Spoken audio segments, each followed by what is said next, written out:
Catus Maximus here, this time with a review of Vevor's high torque, half-inch, brushless, cordless impact wrench. This is the biggest or the most powerful, I think, electric impact wrench Vevor's ever had. It does come with a belt clip, and as I mentioned on those smaller 3/8, really, it's unfortunately the belt clip is so thin, and just with two little arms, that'll only work for a short while until you bump against something. It just gets folded over and fatigued. I like the idea that they included the belt clips, but they are way too small, especially considering the weight of this impact wrench. This is $140, and actually it seems like a pretty reasonable value. Now, what better value, to tell you the truth, than the 3/8? So we have the cases on this series from this vendor are actually a bit thicker, a bit heavier duty, and so I do appreciate that. Thicker, it still is a web type hinge, but at least it's thicker. Comes with two 4 amp hour batteries, a slower 2 amp charger or 2 hour charger, and a few random pretty cheap sockets. But you know, there is some caveats. One of them is the wrench doesn't fit in the case with a battery attached. It is using they actually fit pretty tight. It does have little rubber grommets, and it does have a temperature sensor or a connection to the battery in case it overheats. So they really are high torque, and then so many people, and it's just become such a race with impact wrenches that even with these cheaper Chinese ones, they've learned their lesson. People don't care if it, I mean, this thing will soak down these 4 amp hour batteries, and it needs the 10 cells, the higher current to really drive this wrench, because there's probably a 5-pound piece of steel just in the hammer alone. This wrench weighs over 10 pounds. As soon as you pick it up, you're like, wow, that is a chunky. It's not too long, but it is pretty wide, and it just has a heavy piece of steel. And even with these, it's, you know, chasing these super high torque half-inch impacts, I've been reading a lot of brands, the big commercial ones, you know, Milwaukee's and stuff like that. Over time, especially with a lot of usage, just a lot more broken anvils, just because a half-inch anvil is only going to take, you can have an impact wrench. This thing is, you know, on paper is rated for some huge amount of torque, 800 foot-pounds. I mean, they're advertising 1250 newton meters, 920 foot-pounds of torque or something like that, and that is just way more than the specification for half-inch drive. This is a very high quality. It's probably one of the most expensive parts is the anvil, because it has to be made out of just top-grade steel. I will give them credit. The hog ring is a proper one, where it's a hardened steel ring but with an O-ring under it to maintain tension. A lot of cheap impacts screw that up. They just use a standard steel ring without the O-ring backing, and those steel rings, after you pull the sockets on and off a few times in impact, they just stop holding altogether. So that's actually proper. But I think people are missing I mean, this is tons of power, but I think they're kind of missing the bus, where this is really like a 3/4 inch wrench with a half-inch anvil on it. Anyway, really basic sockets. I'm not going to be keeping these at all. I guess the more common sizes here, whatever these are, 27, 24, 21, and 19. And then, interestingly enough, a 32 millimeter. I suppose that's for a common size for axle nuts. So the charger's, you know, okay. It would have been nice if it included a 1 hour charger. We'll be taking a look inside that, and you'll see inside the charger the batteries are actually ventilated, or at least have some cooling vents in them. And they are balanced. They have a full balance controller that are built into the batteries. These are true universal, Makita universal. It seems like the battery that have been knocked off are the Makita ones. And those are the most common, is the Makita compatible 18-volt batteries, and that's what these are. But Vevor, since they are sourcing stuff just depending on the vendor, they just ask around whether it's a drill set or impact wrenches, and whatever vendor they settle with, they'll just deal with what batteries they give them, because Vevor isn't, they're a marketplace. It's easy, a custom branded marketplace, like Sonoma Williams or something like that. And they kind of consider them all more one-off tools rather than having, trying to have a whole Vevor lineup of cordless stuff. They do have a heck of a lot of cordless stuff now, and they are trying to promote it. But there's still some battery interchange issues, like their brushless cordless rotary hammer is pseudo makita compatible. That roto hammer's batteries will work on these tools, but these tools' batteries won't work on the rotary hammer. Also, their Pro Series brushless drill and impact set, that also is sold with a recip saw, and a circular saw uses pseudo DeWalt batteries. And so I do got to mention that, because it would be nice if Vevor had just standardized on these true universal makita batteries and just stuck with that. But it seems that, and I've been providing them feedback, and it seems that a lot of their newer stuff, they've decided to try to settle in on this battery technology, which is great, because it means that you can just get any old makita compatible batteries and use them with the tools. It is huge. Now, I was mentioning how this little 3/8 I liked, but I thought for $70 it should have been like a $50 item, where this one is twice as much money, and you get a lot more wrench. It's just a huge wrench compared to the 3/8. Plus, you get an extra battery. But there's interesting inconsistencies. We have like brushless here on the 3/8 and on the back, but on the 1/2 inch, it doesn't say brushless anywhere except for on the label on the back, and it has a BL motor there. It's kind of funny, that inconsistency. This battery is actually charged, so it has kind of a slow start. Man, the little rubber grommets, I think, are a little too aggressive, because I did want to mention that this is familiar with some other brands too, the body shape you'll notice, and this is one little criticism, is what this brand has done is they actually have multiple batteries that the same head uses.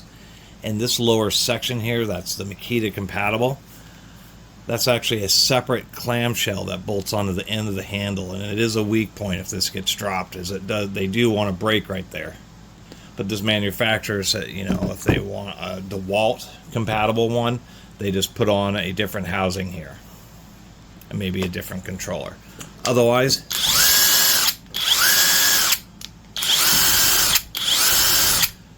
one thing on both Vevor's impacts is, for some reason, they are really tuned for reverse operation.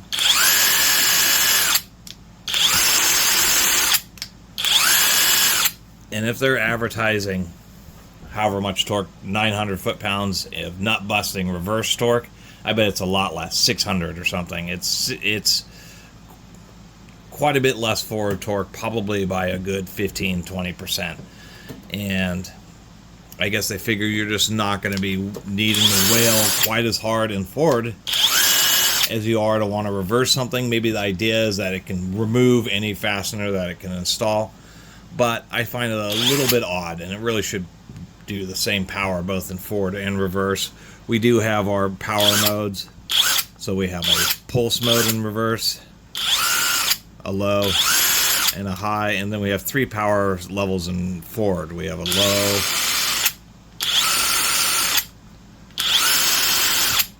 low, and a medium, and a high. Now, unfortunately, I don't have a bunch of farm equipment to work on this or demonstrate this with, but I'll eventually do some more updated videos of how well it does. But as far as being like a weak impact, no. I mean, it has such a heavy hammer in there. This will certainly remove. Whoa. As you can see from knocking my camera around, I mean, it is so stiff that it probably takes 10-15 pounds of torque just to overcome the darn spring in this thing. it is. I mean, it is really tuned a little too high. And just doing low level impacts like that, holding a socket, will make your eyeballs shake. And I think there's two reasons why it spins up or has a slow start or I think one primary, it was intentional is what I'm saying. Because just to jump out of the gun with just a huge amount of torque, with just instantaneous full torque, it has enough power to break off a lot of fasteners that would normally unthread. It just accelerates the head off the bolt before the rest of the bolt shaft can actually get moving. And so the idea is that if you're using this on, and even on like lug nuts, that starts hitting and quickly ramping up, and if it's a smaller, not as tough a fastener, it will loosen before it gets to full speed and is hitting with full power.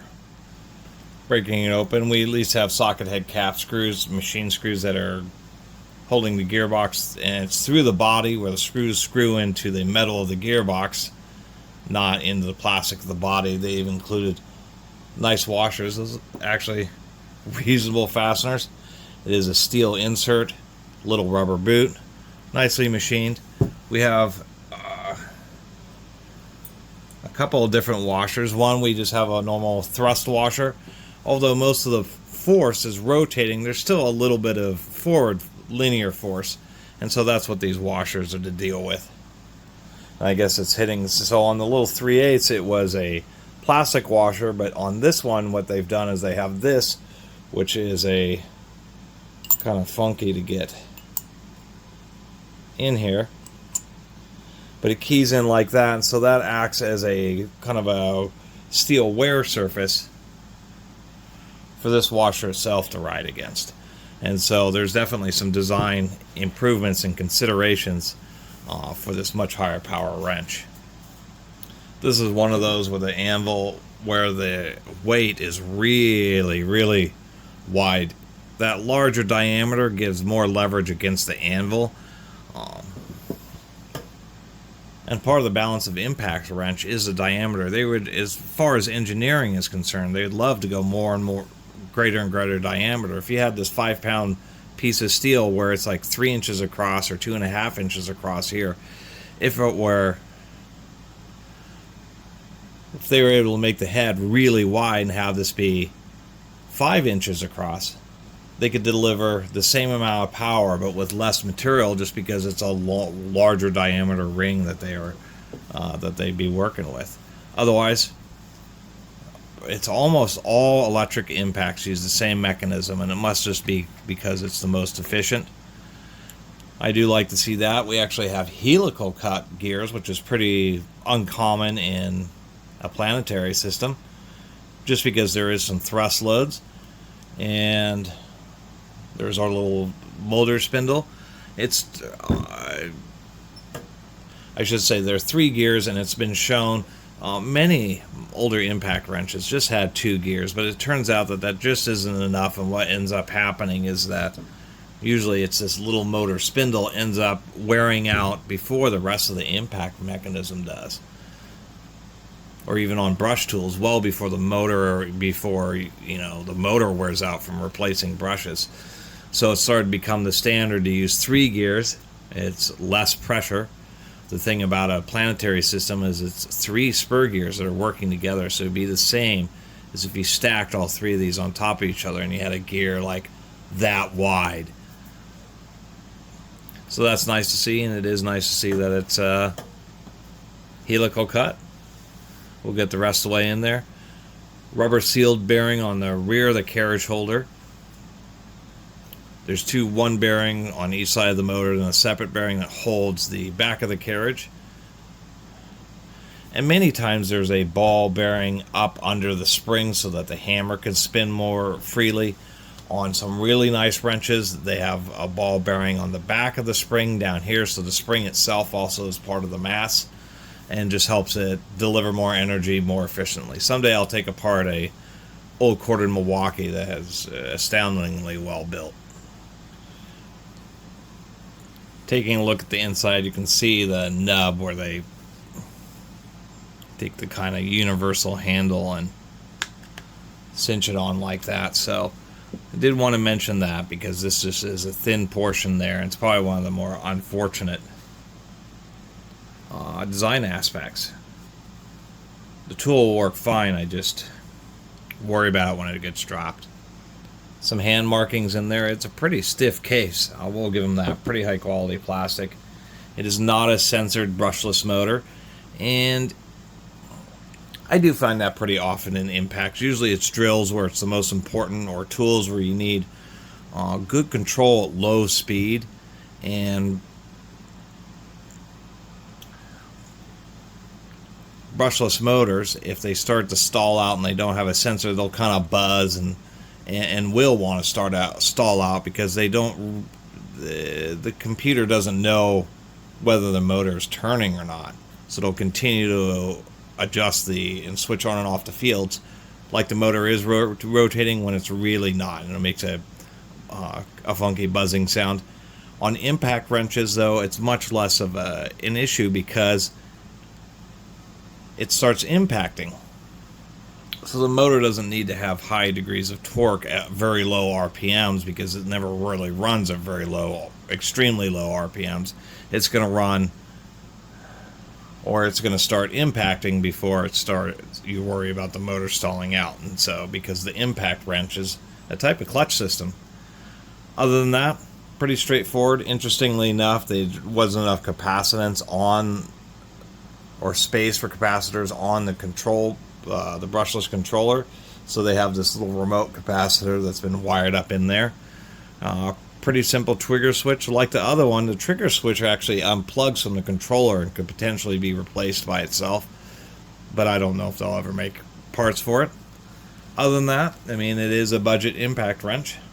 And they probably even could have got more power out of it because this isn't the big. It's a decent sized brushless motor. It's much bigger than the one in the 3/8, but there's still space for them to have put an even larger one if they wanted to. I will say that the screws are really tight. They really got a close fit with the bungs and the fiberglass reinforced nylon body. I don't think you're going to have any issue with the screws coming loose. I'm going to go ahead and edit in taking a look at the charger and battery since it's the same as the 3/8 one. Always find it hilarious. One of the things, and I don't know if that's true with genuine Makita, but the output is across the two big terminals that have the extra contact area. But one of these is a temperature, and one of them is actually a special charge terminal. And inside these chargers, they have 3 bars, but the wires only go to the negative in the charge terminal, and there's nothing connected to the third rail. And I always thought that was interesting. Why is it even in there? And a basic charging board, little switching power supply. People ask, how is something so simple reliably charge lithium-ion batteries? And I guess I don't show, but on the back side there's actually a bunch of circuitry and like a little controller and that type of stuff. So that's where the rest of the components that actually provide the more advanced control for lithium-ion batteries. It was designed for some kind of different center portion. You can see where they had to cut this off in order to get this particular board to fit. But, you know, it's a cheap charger. It's what you'd expect. At least it's 2 amps. I will comment, no eyes for hanging the charger on the wall. That's a shortcoming. They really should have included that. That's a big deal for a lot of people. Most people don't have piles of cordless tools, and so they'll have just a charger or two, and it's just really convenient to have it hanging on the wall and just be able to drop the battery into it and not have it clutter up with desk space. So they should have included that. Peaking the battery, it is a PA6, so it's fiberglass reinforced nylon. Not a bad battery. They do have ventilation in the battery, which is kind of nice, helps keep it a little bit cooler. Like seeing extra protection on the sides of the cells. Do like that it's in a plastic carriage. That adds a little bit of extra security. And there's our cells. High Star IMR 1966, 2000 milliamp hours. And looking these up, apparently they're actually not bad cells. They're reasonable quality battery cells. And we do have a full balance charger that's built into the battery. And nicely enough, they do have silicone around the charge. I guess that's the charge controller CPU. It's transistors. And then this is a actual fuse right here. So that's what provides internal protection in case of just a dead short circuit. And it's nice to see that it is a balanced battery. So there we have it. Definitely a pretty stout impact wrench. Wish they would put brighter lights there, maybe some lights under here as well.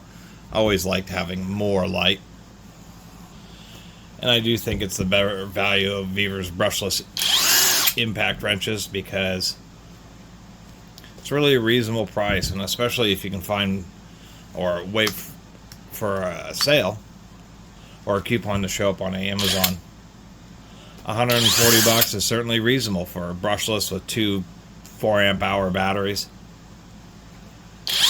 It definitely is pretty stout. And impact wrenches certainly have gotten strong these days. I mean, compare this to the old 1970s quartered half-inch impact wrenches.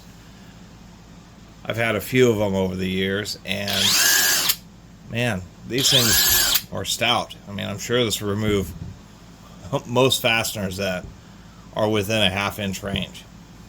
Anyway, thanks for watching. See you next time.